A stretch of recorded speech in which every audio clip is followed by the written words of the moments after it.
Ya pemirsa, kecelakaan di Tol Ciawi ini seakan menambah panjang ya daftar kecelakaan dengan truk bermuatan begitu yang kemudian ini beberapa hari atau beberapa bulan belakangan ini sudah terjadi. Bahkan ini tidak terjadi sekali. Lantas muncul dugaan adanya kemungkinan remblong. Tidak hanya itu, ini juga muncul adanya permasalahan kelebihan muatan yang diduga menjadi faktor utama. Nah, berkaitan dengan hal ini, pemirsa, ini Dirlantas Polda Jawa Barat ini berkolaborasi dengan Komite Nasional di mana Keselamatan Transportasi atau KNKT ini dan Dinas Perhubungan Kota Bogor memeriksa bangkai truk yang mengalami kecelakaan di pintu tol Ciawi.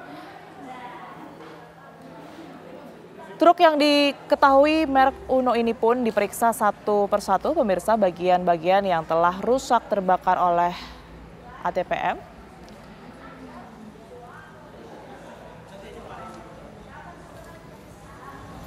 Ya, KNKT Dinas Perhubungan dengan Satlantas Polresta Bogor serta Dirlantas Polda Jawa Barat. Kemudian selanjutnya pemeriksaan menggunakan alat tertentu yang ditarik dari TKP di kilometer 41 sampai kilometer 45 untuk mengetahui bagaimana kondisi truk. Apakah sudah mulai ada indikasi kerusakan atau tidak.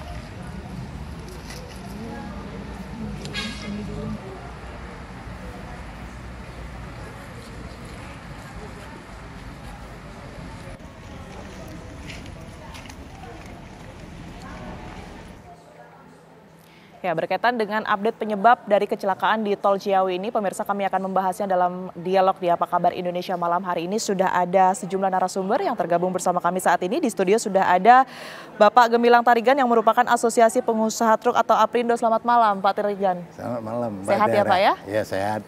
Baik, kemudian juga sudah tergabung bersama kami melalui sambungan telepon. Ini Bapak Suryanto Cahyono yang merupakan Ketua KNKT. Sudah tersambung, selamat malam. Pak Suryanto. Selamat malam, Mbak. Selamat malam, Mbak. Baik, kita akan membahas sejumlah hal ya tentunya berkaitan dengan kecelakaan di Tol Ciawi. Tetapi sebelumnya kami akan munculkan terlebih dahulu pemirsa di mana data yang sudah kami dapatkan berkaitan dengan kecelakaan di Tol Ciawi ini. Baik. Ini merupakan ilustrasi ya.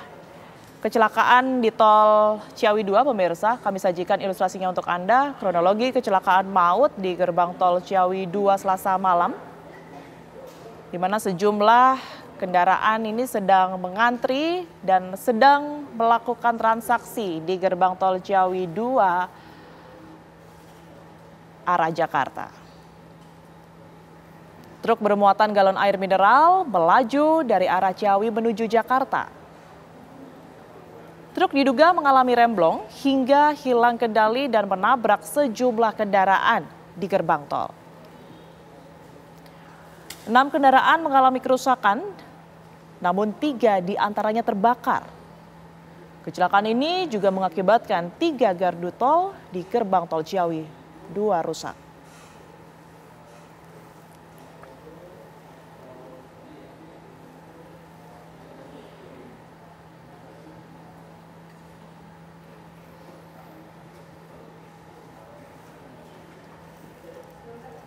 Ya, selanjutnya ini ada deretan kecelakaan truk di jalan tol. Pemirsa, kami himpun datanya untuk Anda pada tanggal 27 Mei 2024. Ini kecelakaan beruntun di GT Halim terjadi. Truk engkel melaju secara ugal-ugalan dan menabrak 7 kendaraan. Korbannya ini 2 orang luka-luka. Kemudian di tanggal 11 November 2024, kecelakaan beruntun terjadi di ruas tol Cipularang arah Jakarta, di mana truk bermuatan berat mengalami remblong dan menabrak belasan mobil-mobil. 27 korban luka dan juga 1 korban meninggal dunia akibat kecelakaan ini.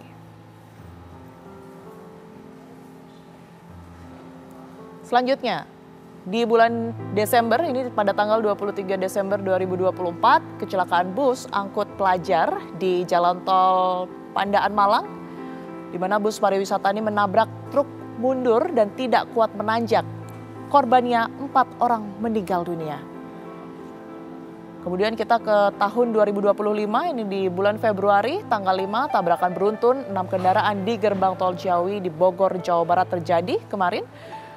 Dari kecelakaan ini terdapat 8 orang meninggal dunia dan 11 luka-luka.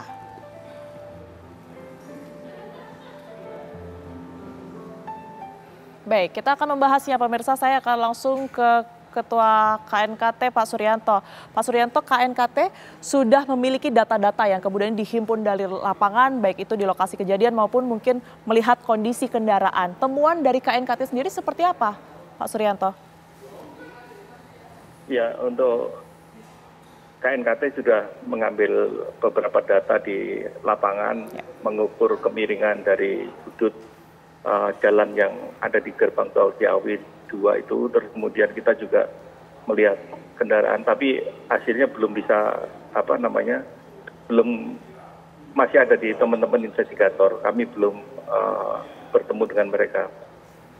Jadi besok kita juga akan ke perusahaan untuk meminta roster dari sopir itu mengenai jam kerja, jam istirahat mereka selama minimum 3 bulan atau 1 bulan sebelum kecelakaan. Terus kemudian kita juga akan melihat masalah tanggap darurat yang ada di tol. Pertanyaannya kenapa kebakaran itu kok tidak bisa dipadamkan segera gitu. Itu kira-kira yang planning dari investigasi yang kita kerjakan saat ini. Baik. Memang belum ada hasil resmi begitu ya, saat ini semuanya masih terus berproses, sekalipun pihak KNKT juga sudah melakukan pengumpulan data, tetapi mungkin dugaan sementara. Kalau Anda melihat kecelakaan serupa seperti ini, biasanya Pak Suryanto, karena ini tidak terjadi hanya sekali begitu ya, angkutan muatan yang kemudian ini melakukan perjalanan dan juga mengalami kecelakaan di tol, mengakibatkan sejumlah kendaraan juga terlibat begitu ya. Ini ada yang mengatakan gagal fungsi rem begitu ya, atau remblong begitu. Ada juga yang mengatakan kelebihan muatan. Nah, ini arahnya lebih kemana, Pak Suryanto? Kami belum bisa mengambil kesimpulan, Mbak. Nanti kalau sudah melakukan analisa, data-datanya lengkap, dan kami juga lagi minta data pemuatan dari pabrik Aqua yang memiliki muatan itu. Jadi berapa jumlah galon yang dimuat dan beratnya berapa, nanti kita hitung dulu. Apakah benar memang ada masalah overload segala macam, itu kita belum bisa mengatakan saat ini, Mbak. Baik, tapi informasi terakhir bahkan tidak ada temuan bekas rem di lokasi kejadian, Pak Suryanto. Apakah hal tersebut ini juga bisa diindikasikan bahwa rem yang kemudian berada di kendaraan tersebut ini tidak berfungsi sama sekali kah? Atau mungkin dari pengemudinya begitu yang kemudian ini lalai atau bisa dikatakan mengantuk? Belum bisa, Mbak. Jadi kita juga tidak berani mengatakan masalah ada rem blong apa tidak. Kita belum bisa ngambil kesimpulan sama sekali untuk saat ini. Jadi pemeriksaannya juga masih belum tuntas. Jadi masih ada beberapa komponen yang harus kita periksa ulang. Baik.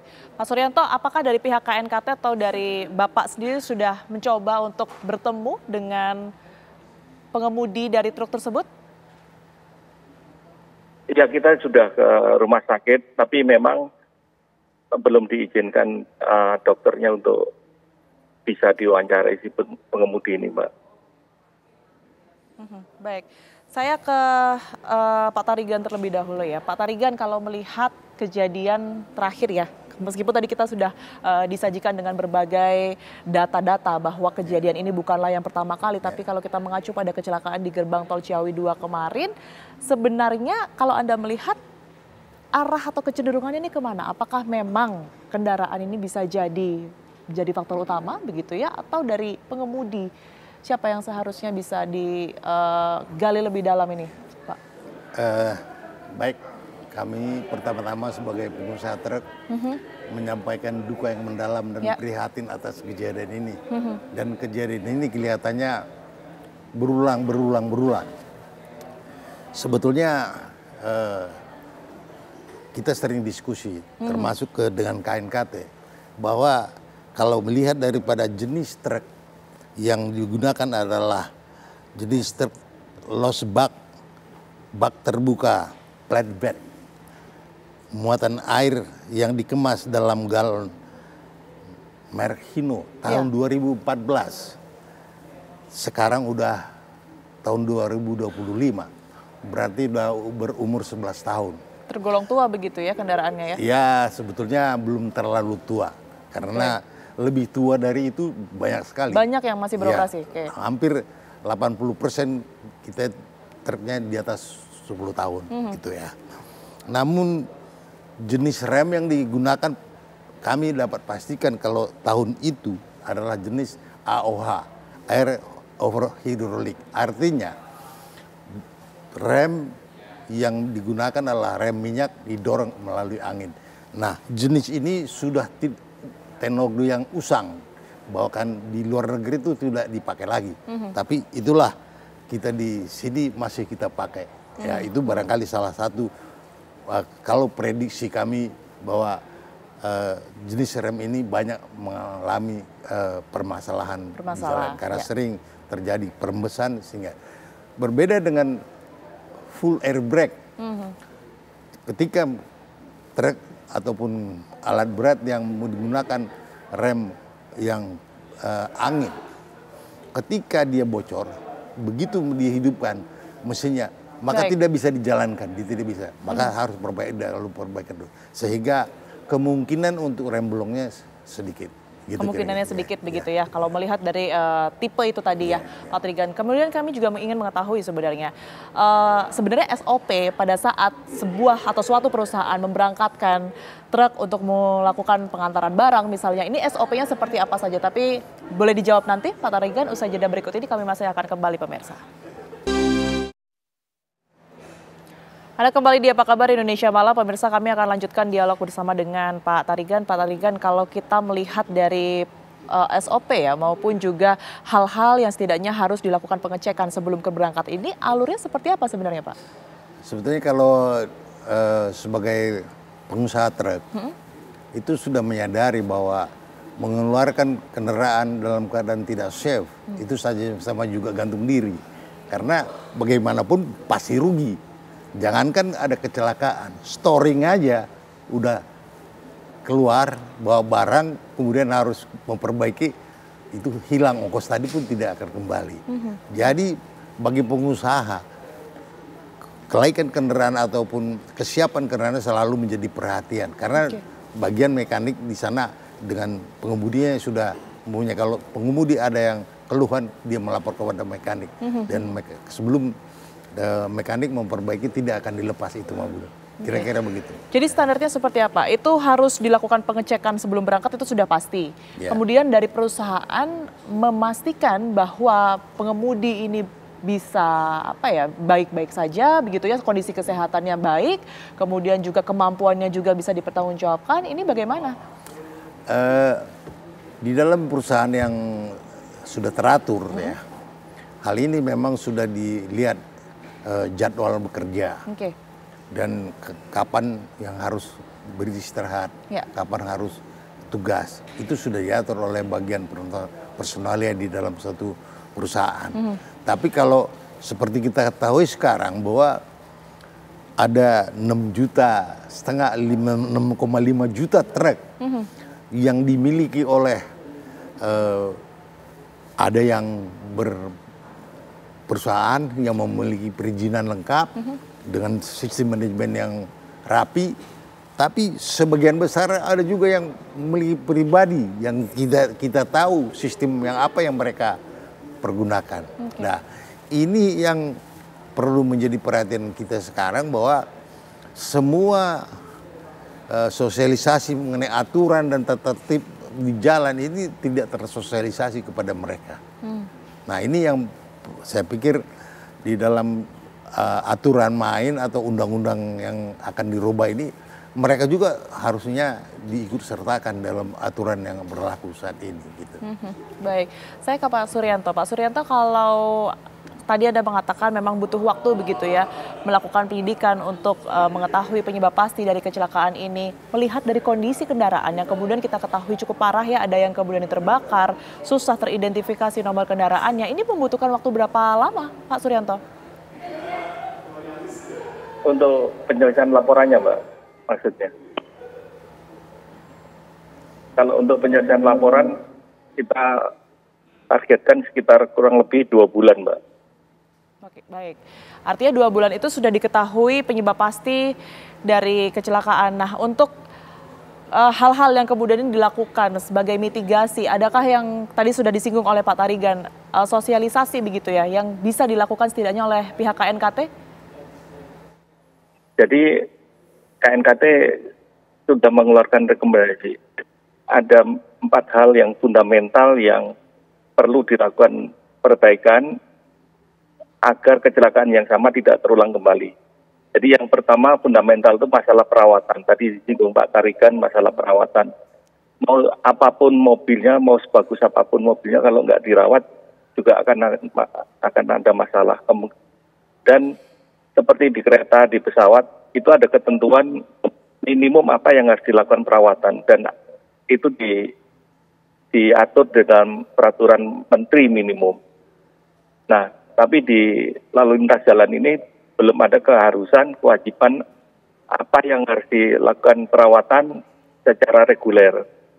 Yang kedua, masalah jam kerja dan istirahat pengemudi. Kalau pilot, masinis, itu semua juga sudah ada aturannya. Masinis kerja dalam 1 hari 8 jam, maksimum bawa kereta 4 jam. Begitu juga pilot ada aturan-aturan. Ada batasannya per minggu 30 jam, per bulan 110 jam, per tahun 1050 jam. Begitu juga masalah yang ketiga adalah masalah kesehatan pengemudi. Nah, kesehatan ini sangat penting, Mbak. Juga pilot masinis, kalau hasil medical check-up-nya ada penyakit atau yang tidak memungkinkan dia untuk mengemudi, maka SIM-nya di hold sementara, tidak boleh mengemudi sampai kesiapannya kembali pulih. Nah, tapi di angkutan lalu lintas darat ini nggak ada. Hasil dari riset dengan UGM bersama KNKT itu menunjukkan bahwa kesehatan pengemudi itu 50% bermasalah. Jadi karena cara hidupnya mereka tidak sehat. Nah, ini yang juga harus menjadi perhatian. Sehingga kalau banyak pengemudi yang mengalami penyakit kolesterol, diabetes, asam urat, yang ini semua akan berpengaruh kepada performa ketika mengemudi. Yang keempat adalah pengawasan dan pengendalian dari regulator untuk penegakan hukum dan kedisiplinan dari implementasi dari regulasi. Jadi 4 fundamental ini yang kita rekomendasikan untuk di-enforce di dalam angkutan penumpang maupun barang. Baik, artinya kendala kesehatan dari pengemudi ini juga masih menjadi masalah utama begitu ya. Kalau tadi kita lihat angkanya kurang lebih 50%. Kita akan update terlebih dahulu seperti apa kemudian ini kondisi korban di Rumah Sakit Umum Daerah Ciawi. Sudah ada rekan kami Keija di sana yang akan mengabarkannya untuk Anda. Keija, terakhir kemarin sudah ada 2 orang korban yang sudah diidentifikasi begitu ya. Kalau saat ini update-nya seperti apa dan juga bagaimana kondisi korban lainnya? Ya, Tiara dan juga pemirsa, kecelakaan yang terjadi di gerbang tol Ciawi 2 ini menewaskan 8 orang dan juga 11 orang lainnya ini menjadi korban pada kecelakaan yang terjadi Selasa malam kemarin. Hingga saat ini dari 8 korban meninggal, 6 sudah berhasil diidentifikasi dan juga sudah dipulangkan kepada keluarga. Sementara untuk 2 lainnya hingga saat ini masih dalam tahap identifikasi karena memang untuk kondisi jenazah sendiri ini terbakar cukup berat sehingga memerlukan waktu lebih lama untuk kemudian dilakukan proses identifikasi dan juga dari pihak RSUD Ciawi sendiri ini menggunakan metode seperti sidik jari, kemudian juga data medis dan properti korban untuk melakukan identifikasi. Sementara untuk 11 korban luka-luka, hingga saat ini 6 korban sudah diperbolehkan pulang. Sementara untuk 5 korban luka-luka lainnya ini sampai saat ini masih dalam tahap perawatan intensif di RSUD Ciawi, di mana dari 5 korban luka-luka ini 1 diantaranya merupakan supir truk yang menjadi pemicu dari kecelakaan yang terjadi pada Selasa lalu di gerbang tol Ciawi 2. Kondisi dari 5 korban luka-luka sendiri ini hingga saat ini kalau dari informasi yang berhasil kami dapatkan ini kondisi sudah lebih baik daripada kemarin, meskipun kelima korban ini belum bisa untuk berkomunikasi karena memang kondisi kelimanya ini dalam kategori yang cukup serius atau berat ketika tiba di RSUD Ciawi. Sementara untuk supir truk sendiri ini mengalami cedera yang cukup serius dan membutuhkan penanganan medis karena memang mengalami cedera di bagian kepala sehingga membutuhkan waktu dan belum bisa dimintai keterangan. Sementara demikian, Tiara. Baik, Kezia melaporkan langsung dari RSUD Ciawi di mana 6 dari 8 korban sudah berhasil diidentifikasi. Pak Tarigan, kalau kita melihat betapa sering begitu ya akhir-akhir ini, nampaknya angkanya juga meningkat begitu. Kalau kita melihat bahkan November, Desember ini setiap bulannya ada kejadian, kemudian yang terakhir kemarin di bulan Februari. Kalau menurut Anda sendiri evaluasinya ini seperti apa seharusnya? Kita sudah menyampaikan kepada DPR, kepada pemerintah terhadap dunia tracking ini, aturannya perlu dirubah. Karena kemajuan teknologi sudah demikian berkembang, kemudian keinginan pengusaha agar daya angkutnya juga meningkat sehingga tidak terjadi odol, perlu diakomodir. Sama seperti di luar negeri, teknologi yang mereka gunakan sudah teknologi yang canggih, kita masih yang teknologinya yang terbelakang, jadi perlu ada pembaruan. Saya kira kemudian perlu ada pembatasan usia, karena truk yang sekarang ini tidak ada batas usia. Jadi berapa tahun kita lihat di tol bagaimana kecepatan truk tua yang overload, yang udah tua tertatih-tatih harus mengantri. Nah ini juga tentunya akan mengakibatkan kecelakaan ketika ada mobil yang pengemudi pribadi yang kenceng nabrak dari belakang segala macam. Nah jadi kami menyarankan untuk dibuatlah aturan bagaimana ada scrapping bagi truk-truk yang sudah tidak layak jalan lagi supaya dilakukan peremajaan. Kira-kira begitu, Mbak. Baik, itu yang kita harapkan ya tentunya agar upaya-upaya ini juga bisa mengurangi kecelakaan khususnya kendaraan bermuatan begitu. Terima kasih banyak Pak Tarigan atas informasi dan juga pandangannya tadi, dan juga terima kasih banyak Pak Suryanto sudah bergabung bersama kami. Sehat selalu Bapak-bapak. Terima kasih.